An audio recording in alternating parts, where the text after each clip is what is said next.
بچوں، آج کی اس زبردست کہانی کا نام ہے جج ہاؤس۔ چلیے مزید وقت ضائع کیے بغیر کہانی شروع کرتے ہیں۔ مائک کے سالانہ امتحانات ہونے میں چند ہی روز باقی رہ گئے تھے۔ اس نے سوچا کوئی ایسی جگہ تلاش کرنی چاہیے جہاں وہ سکون سے مطالعہ کر سکے۔ لندن جیسے شہر میں جہاں شب و روز ٹریفک کا زبردست شور اور زندگی کا ہنگامہ برپا رہتا تھا، ایک طالب علم کے لیے پرسکون ماحول میں سنجیدہ مطالعے کا کوئی موقع نہ تھا۔ اس کے ذہن میں گرد و نواح کے بہت سے مقامات تھے جہاں اسے تنہائی میسر آ سکتی تھی، لیکن ساتھ ہی اسے یاد آ جاتا کہ وہاں بھی اس کے کئی بے تکلف دوست رہتے تھے اور دوستوں سے وہ دور بھاگنا چاہتا تھا۔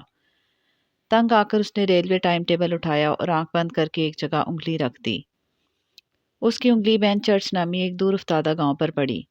نوجوان طالب علم پہلے وہاں کبھی نہیں گیا تھا۔ اس نے جلدی جلدی اپنی ضرورت کے چند کپڑے اور اپنی کتابیں ایک سوٹ کیس میں رکھیں، اپنی ماں سے اجازت لی اور اسٹیشن پر پہنچ کر بین چرچ جانے والی گاڑی میں سوار ہو گیا۔ راستے بھر وہ یہی سوچتا رہا کہ اگر اسے وہاں تنہائی نصیب نہ ہوئی تو پھر کیا ہوگا، لیکن جب 3 گھنٹے کے خوشگوار سفر کے بعد وہ بین چرچ کے چھوٹے سے اسٹیشن پر اترا تو اس نے اپنے دل میں خوشی کی دھڑکنیں محسوس کیں۔ بین چرچ دراصل ایک مختصر سا مارکیٹ ٹاؤن تھا جہاں مہینے میں صرف ایک ہفتے بازار لگتا تھا اور ارد گرد کے دیہاتی اپنی ضرورت کی اشیاء خریدنے کے لیے آیا کرتے تھے۔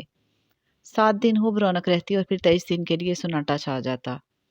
مائک اسٹیشن سے نکل کر ایک چھوٹی سی سرائے میں پہنچا اور رات بھر کے لیے ایک کمرہ کرائے پر لے کر ٹھہر گیا۔ دوسرے روز وہ اس ارادے سے بین چرچ میں گھومنے کے لیے نکلا کہ کسی علیحدہ اور پرسکون مقام پر کوئی کوارٹر نما کمرہ مل جائے جہاں وہ رات دن امتحان کی تیاری کر سکے۔ سرائے سے خاصی دور اسے ایک جگہ مل ہی گئی جس کی تلاش میں وہ لندن سے سفر کر کے یہاں تک آیا تھا۔ یہ ایک قدیم طرز کا بنا ہوا نہایت پرانا لیکن بے حد مضبوط مکان تھا جس کے دروازے بھاری اور کھڑکیاں بلند تھیں۔ مکان ہر چند چھوٹا تھا لیکن خاصا اونچا تھا جیسے پرانے زمانے میں مکان بنائے جاتے تھے۔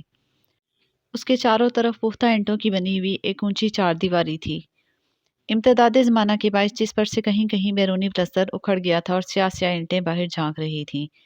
ایسا معلوم ہوتا تھا کہ یہ قلعہ نما مکان رہائش کی بجائے کسی اور مقصد کے لیے تعمیر کیا گیا تھا۔ اس کے چاروں طرف دور دور تک دوسرا کوئی مکان نہ تھا اور ہر طرف ایک بھیانک سناٹا طاری۔ ممکن ہے کہ عام حالات میں اس پرہیبت مکان اور وحشت انگیز سناٹے کو دیکھ کر مائک گھبرا جاتا، لیکن وہ خوش تھا کہ اسے اپنی پسندیدہ جگہ مل گئی۔ وہ دل میں کہنے لگا کیا ہی اچھا ہو کہ اس مکان کا ایک کمرہ مجھے پڑھنے کے لیے مل جائے۔ معلوم کرنا چاہیے کہ یہ کس کی ملکیت ہے، ویسے تو حال ہی نظر آتا ہے۔ بین چرچ کے ڈاک خانے سے مائک کو اس ایجنٹ کا نام اور پتہ ملا جو اس قدیم مکان کو مالکان کی طرف سے کرائے پر دینے یا نہ دینے کا مجاز تھا۔ مسٹر کرانفورڈ ایک عمر رسیدہ اور شریف خصلت آدمی تھا۔ وکالت کے معزز پیشے کے ساتھ ساتھ وہ بین چرچ میں مکانوں کی خرید و فروخت اور کرائے وغیرہ کے معاملات میں کام کرتا تھا۔ نوجوان طالب علم نے جب اسے اپنی آمد کا مقصد بتایا تو ایک لمحے کے لیے بوڑھے کرانفورڈ کے چہرے پر حیرت و خوف کی ملی جلی شکنیں نمودار ہوئیں، لیکن فوراً ہی اس نے ہندا پیشانی سے مائک کو بیٹھنے کے لیے کرسی پیش کی اور بولا، مجھے بے حد خوشی ہوگی کہ اگر آپ اس مکان میں چند روز قیام کریں۔ پھر وہ سنجیدہ لہجے میں کہنے لگا، میں آپ سے کچھ پوشیدہ رکھنا نہیں چاہتا۔ مالکان مکان کی جانب سے مجھے اجازت ہے کہ 1 سال کے لیے ہر اس شخص کو یہ مکان بغیر کرایہ دے دوں جو اس میں قیام کرنے کا خواہش مند ہو۔ مالکان چاہتے ہیں کہ یہ مکان آباد دکھائی دے کیونکہ عرصہ دراز حالی ہونے کے باعث اس کے بارے میں طرح طرح کی عجیب اور وحشت انگیز داستانیں مشہور ہو گئی ہیں، اور ان کہانیوں کو جھٹلانے کا واحد ذریعہ یہی ہے کہ آپ جیسا طالب علم جو پرسکون اور خاموش جگہ پر مطالعہ کرنا چاہتا ہو اسے آباد کر دے۔ مائک نے ایجنٹ سے یہ دریافت کرنا قطعی غیر ضروری خیال کیا کہ مکان کے بارے میں وہ عجیب اور وحشت انگیز کہانیاں کیا ہیں۔ وہ جانتا تھا کہ ایسی معلومات کسی بھی وقت سرائے میں چند منٹ بیٹھ کر حاصل کی جا سکتی ہیں۔ اسے تو فکر صرف مکان کا ایک کمرہ لینے کی تھی، بس اس نے کہا، جناب آپ کی بڑی نوازش ہے، میں تو یہ سمجھتا تھا کہ یہ مکان بمشکل ہی مل سکے گا، بہرحال میں اسے مفت لینا نہیں چاہتا۔ یہ لیجئے 3 ماہ کا کرایہ حاضر ہے، مجھے صرف ایک کمرہ درکار ہوگا، براہ کرم مجھے اس رقم کی رسید اور جو کمرہ آپ دینا پسند کریں اس کی چابی عنایت فرمائیے۔ ایجنٹ نے اپنی اندرونی مسرت چھپاتے ہوئے فوراً رقم وصول کر کے نہ صرف رسید اور چابی دی بلکہ مہربانی سے ایک بوڑھی عورت کا پتہ بھی بتایا جو مائک کی ضروریات کا خیال رکھے گی اور چھوٹا موٹا کام کاج کر دیا کرے گی۔ مکان کی چابی جیب میں رکھ کر جب وہ سرائے میں پلٹا تو اس خیال سے بہت خوش تھا کہ وہ اب اپنی کتابوں کا مطالعہ اچھی طرح کر سکے گا۔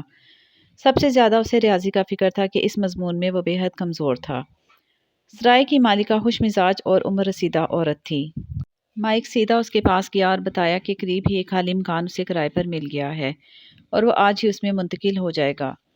جب نوجوان طالب علم نے اس مکان کا نقشہ بڑھیا کو بتایا تو اس کے چہرے پر ایک دم خوف کی گہری علامات نمودار ہوئیں۔ چند لمحے تک وہ پھٹی پھٹی آنکھوں سے اسے تکتی رہی، پھر بولی، خدا کی پناہ، کیا تم جج کے مکان کا ذکر کر رہے ہو؟ یہ کہتے ہی اس کا چہرہ زرد پڑ گیا۔ نوجوان نے اب تفصیلاً اس مکان کے بارے میں بتایا اور کہا کہ اسے یہ تو نہیں معلوم کہ اس مکان کو کیا کہتے ہیں، البتہ یہ ضرور علم ہے کہ وہ مکان پرانے زمانے کا بنا ہوا ہے اور عرصے سے خالی پڑا ہے۔ اوہ، تب تو یہ وہی جگہ ہے، بالکل وہی، جج کا مکان۔ مائک نے دیکھ لیا تھا کہ بڑھیا سخت متوحش اور خوفزدہ ہے۔ آخر وہ پوچھ ہی بیٹھا، اماں یہ تو بتاؤ کہ آخر اس مکان کا نام سنتے ہی تم ڈر کیوں گئیں؟ کیا یہ آسیب زدہ ہے؟ ارے بیٹا کیا بتاؤں، خود مجھے بھی صحیح حالات کا علم نہیں۔ میں دراصل یہاں کی رہنے والی نہیں ہوں، البتہ یہاں کے قدیم باشندوں سے سنا ہے کہ یہ مکان ایک بے رحم سنگ دل جج کا ہے۔ وہ 150 سال قبل اس میں رہتا تھا اور جس مجرم کو وہ پھانسی کی سزا کا حکم سناتا اسے اپنے ہی مکان میں پھانسی دلوایا کرتا تھا۔ میں اس سے زیادہ اور کچھ نہیں جانتی۔ میں نے کئی مرتبہ مقامی لوگوں سے اس کے متعلق پوچھنے کی کوشش کی لیکن کوئی نہیں بتاتا۔ ہر شخص زبان کھولتے ہوئے ڈرتا ہے، مگر یہ بات ہر ایک کو معلوم ہے کہ جج کے مکان میں کچھ نہ کچھ ہے ضرور۔ خدا رحم کرے، اگر کوئی مجھے بینک آف انگلینڈ کی ساری دولت بھی دے دے تب بھی میں ایک رات اس مکان میں ٹھہرنے کو تیار نہیں۔ اتنا کہہ کر وہ لڑکے کو تھوڑی دیر تک حسرت بھری نظروں سے تکتی رہی، پھر بولی، بیٹا میں نہیں چاہتی کہ تم اس مکان میں اکیلے رہو، خدا معلوم تمہیں کوئی حادثہ پیش آ جائے۔ مائک دل ہی دل میں بڑھیا کی گھبراہٹ سے لطف اندوز ہو رہا تھا، کہنے لگا، اماں میں ان سنی سنائی داستانوں پر یقین نہیں رکھتا، میں تو وہاں صرف پڑھنے جا رہا ہوں، تم یقین رکھو مجھے کوئی بھوت پریت خوفزدہ نہیں کر سکتا۔ اب تم مجھے وہ ضروری سامان کرائے پر دلوا دو جو میں اپنے کمرے میں لے جاؤں، مثلاً پلنگ، بستر، 2-3 کرسیاں وغیرہ۔ میں تھوڑی دیر کے لیے باہر جا رہا ہوں، تم سب سامان تیار رکھنا۔ یہاں سے وہ اس عورت کو ڈھونڈنے نکلا جس کا پتہ مسٹر کرانفورڈ نے دیا تھا۔ مسز ڈیمیسٹر 70-75 برس کی بڑھیا تھی۔ اسے ساتھ لے کر مائک جب جج ہاؤس پہنچا تو اس نے سرائے کی مالکہ کو کئی آدمیوں سمیت اپنا منتظر پایا۔ ایک چھکڑے پر اس کی ضروریات کا سامان لدا ہوا تھا۔ تالا کھول کر مائک پہلی مرتبہ مکان میں گیا تو اندر پھیلی ہوئی خاموشی اسے بے حد خوشگوار محسوس ہوئی۔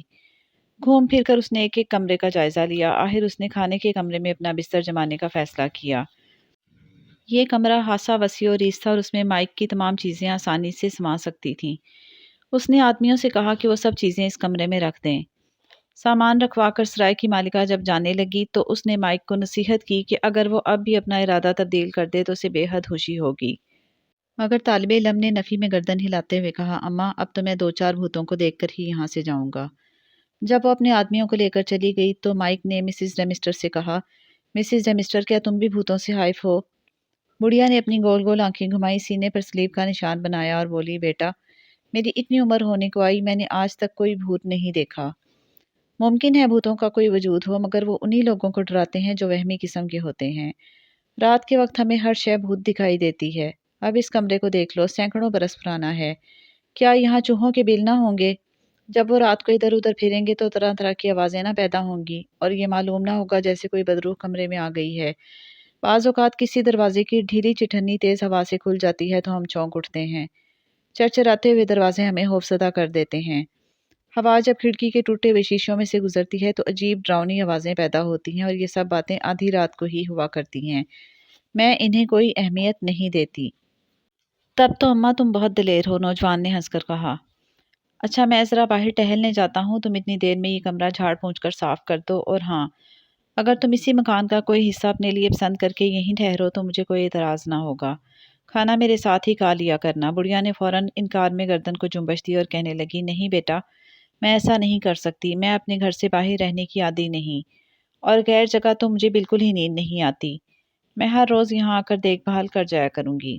اچھا جیسے تمہاری مرضی، نوجوان نے کہا اور باہر نکل گیا۔ بین چرچ کے چھوٹے سے بازار میں گھوم کر جب وہ واپس آیا تو رات کی تاریکی نے جج ہاؤس کو پوری طرح ڈھانپ لیا تھا۔ اس نے دور ہی سے دیکھ لیا تھا کہ کمرے میں روشنی ہو رہی ہے۔ جب وہ کمرے میں داخل ہوا تو اس کی طبیعت خوش ہو گئی۔ کمرے کا فرش صاف ستھرا تھا اور پرانے آتش دان میں آگ کے شعلے بھڑک رہے تھے۔ لمبی میز کے کونے میں مٹی کے تیل کا ایک لیمپ روشن تھا اور کھانا چنا رکھا تھا۔ بڑھیا خدا جانے کب کی جا چکی تھی۔ نوجوان نے اطمینان سے لذیذ کھانا کھایا اور پھر ٹرے اٹھا کر کمرے میں رکھی ہوئی دوسری میز پر رکھ دی۔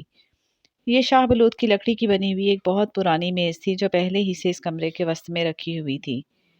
اس کے بعد نوجوان نے اپنے مطالعے کی سب کتابیں نکالیں، آتش دان میں چھوٹی چھوٹی لکڑیاں ڈالی، لیمپ کی بتی اونچی کی اور کرسی پر بیٹھ کر نہایت انہماک سے مطالعے میں مصروف ہو گیا۔ رات کے 11 بجے تک وہ بغیر وقفے کے مسلسل پڑھتا رہا۔ پھر اس نے تازہ دم ہونے کے لیے تھرمس میں سے چائے کی ایک پیالی نکال کر پی، آتش دان میں اور لکڑیاں ڈالیں، لیمپ پھر درست کیا اور پڑھنے میں لگ گیا۔ آتش دان میں آگ کے اونچے اونچے شعلے بھڑکنے لگے جن کی نارنجی مائل سرخ روشنی میں کمرے میں رکھی ہوئی چیزوں کے لمبے لمبے سائے دیواروں پر پڑ رہے تھے۔ 1 گھنٹے بعد اسے پھر چائے کی ضرورت محسوس ہوئی۔ اس نے کتاب ہاتھ سے رکھی اور تھرمس میں سے چائے کپ میں اونڈیل کر چسکیاں لینے لگا، اور اب پہلی مرتبہ اسے احساس ہوا کہ کمرے میں ایک عجیب سا مدھم شور برپا ہے۔ شاید یہ چوہے ہیں جو اپنے بلوں سے نکل کر ادھر ادھر پھر رہے ہیں۔ پھر اسے خیال آیا کہ اس سے پہلے اس نے چوہوں کے دوڑنے کی آواز کیوں نہ سنی۔ یقیناً ان کی سرگرمیاں کافی دیر سے جاری ہوں گی۔ آہستہ آہستہ یہ آوازیں تیز ہوتی گئیں۔ شاید چوہے اجنبی مہمان سے پہلے خوفزدہ تھے، مگر جب انہوں نے دیکھا کہ وہ کوئی حرکت نہیں کرتا تو وہ دلیر ہو گئے۔ کمرے کے فرش پر، دیواروں کے کونوں اور سوراخوں میں بے شمار چوہے سر نکال نکال کر مائک کو تک رہے تھے۔ ان کے پنجوں کی آوازیں اس کے کان میں آ رہی تھیں۔ جب وہ دیوار کو کھرچتے یا کسی شے کو دانتوں سے کترنے کی کوشش کرتے تو عجیب آواز کمرے میں گونجتی۔ عین اسی وقت مائک کو مسز ڈیمسٹر کی بات یاد آئی۔ کیا یہاں چوہے نہ ہوں گے؟ جب وہ رات کو ادھر ادھر پھریں گے تو طرح طرح کی آوازیں پیدا نہ ہوں گی، جیسے کوئی بدروح کمرے میں آ گئی ہے۔ وہ یہ سوچ کر مسکرایا۔ گرم گرم چائے نے اس کے اعصاب کو پوری طرح چست اور تر و تازہ کر دیا تھا۔ اس نے سوچا ذرا اس کمرے کا معائنہ کر کے دیکھنا چاہیے کہ ہمارے یہ دوست چوہے کیا کر رہے ہیں۔ یہ خیال آتے ہی وہ اپنی نشست سے اٹھا، لیمپ ہاتھ میں لیا اور وسیع و ریز کمرے کو گھوم پھر کر دیکھنے لگا۔ اب پہلی بار اس نے دیکھا کہ اس قدر پرانا ہونے کے باوجود کمرہ کس قدر خوبصورت اور مضبوط ہے۔ اس کے کئی دروازے اور کھڑکیاں تھیں جن پر لکڑی کے بے حد خوبصورت بیل بوٹے بنے ہوئے تھے۔ گردش لیل و نہار کے باعث ہر چند ان کا رنگ سیاہ پڑ گیا تھا، لیکن مضبوطی کا عالم وہی تھا۔ کمرے کی چھت غیر معمولی طور پر کافی بلند تھی اور لیمپ کی پوری روشنی وہاں تک نہیں پہنچ رہی تھی، اس لیے مائک نہیں دیکھ پایا کہ چھت کس طرح کی ہے۔ وہ سوچنے لگا کہ اس قدر مضبوط اور خوبصورت مکان سے مالکان نے کس قدر غفلت برتی ہے۔ کمرے کی دیواروں پر کئی بڑی بڑی تصویریں بھی لگی ہوئی تھیں، لیکن ان پر گرد کی موٹی تہہ جمی ہوئی تھی۔ اس نے ہاتھ اٹھا کر لیمپ اونچا کیا، لیکن پھر بھی نہیں پہچان سکا کہ وہ تصویریں کس قسم کی ہیں۔ کمرے کے ہر گوشے میں اسے چوہوں کے بے شمار بل دکھائی دیے۔ ان کی زرد زرد آنکھیں خوب چمکتی تھیں، مگر روشنی پڑتے ہی چوہے چیں چیں کرتے نظر سے اوجھل ہو جاتے۔ کمرے میں گھومتا ہوا جب وہ آتش دان کے قریب آیا تو ایک چیز پر نظر پڑتے ہی وہ ٹھٹک کر رک گیا۔ دائیں جانب سیاہ رنگ کا ایک موٹا سا رسا لٹک رہا تھا جو بلند ہوتا ہوا تاریک چھت میں چلا گیا تھا۔ اب اسے یاد آیا کہ یہ وہی رسا ہے جو خطرے کی گھنٹیوں کو بجانے کے لیے استعمال ہوتا تھا اور جس کا ذکر مسز ڈیمسٹر نے کیا تھا۔ وہ چند لمحے تک رسے کو دیکھتا رہا، پھر اس کی نگاہ ایک اور چیز پر پڑی۔ وہ حیران تھا کہ اس چیز کو اس نے پہلے کیوں نہیں دیکھا۔ یہ ایک اونچی پشت کی شاہ بلوت کی بنی ہوئی شاندار کرسی تھی جس پر طرح طرح کے نقش و نگار بنے ہوئے تھے۔ وہ تعریفی نظروں سے اسے دیکھتا رہا، پھر اسے اپنی چائے کا خیال آیا۔ وہ واپس اپنی کرسی پر گیا، لیمپ کو میز پر رکھا اور چائے پینے لگا۔ چائے پی کر وہ اٹھا، آتش دان کو لوہے کی سلاخ سے کرید کر آگ بھڑکائی اور پھر کتاب ہاتھ میں لے لی۔ چند ہی لمحوں میں وہ دنیا مافیہا سے بے خبر جیومیٹری کے ادھک مسائل حل کرنے میں مصروف تھا۔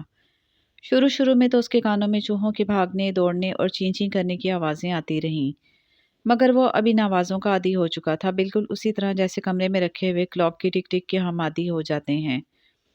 اچانک اس نے نگاہ اٹھا کر اپنے سامنے دیکھا۔ جو مسئلہ وہ حل کر رہا تھا وہ ابھی ناتمام تھا۔ اسے یوں محسوس ہوا جیسے رات ختم ہو گئی اور تھوڑی دیر میں سپیدہ سحر نمودار ہونے والا ہے۔ چوہوں کی پراسرار آوازیں یکلہت تھم گئی تھیں جیسے کسی نے ان کو روک دیا ہو، اور در حقیقت یہی وہ بات تھی جس نے مائک کی توجہ اپنی طرف مبذول کی۔ آتش دان میں آگ کی تیزی اب دھیمی بڑھ گئی تھی اور صرف ایک سرخ شعلہ سا اٹھ رہا تھا، اور پھر اس کے بدن میں جیسے سوئیاں سی چبھنے لگیں۔ اسی سیاہ رنگ کی لمبی پشت کی شاہ بلوت کی کرسی پر ایک بہت بڑا چوہا بیٹھا خشمگین نظروں سے مائک کو گھور رہا تھا۔ اس کی سرخ سرخ آنکھیں انگارے کی مانند دہک رہی تھیں۔ مائک نے اس قسم کا اشارہ کیا کہ چوہا ڈر کے بھاگے، مگر وہ ذرا نہ ڈرا۔ تب نوجوان نے پاس رکھی ہوئی ایک کتاب اٹھا کر اس طرح بلند کی جیسے چوہے پر پھینکنے کا ارادہ ہو، پھر بھی چوہا ٹس سے مس نہ ہوا اور اسی طرح مائک کو غصے سے گھورتا رہا۔ ایک بار اس نے اپنے لمبے لمبے سفید چمکیلے دانت بھی نکالے۔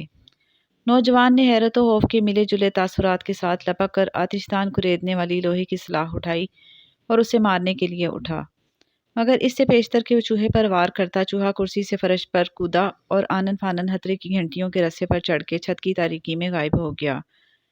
عین اسی لمحے کمرے میں دوسرے چوہوں کے بھاگنے دوڑنے اور چیں چیں کرنے کی آوازیں دوبارہ شروع ہو گئیں۔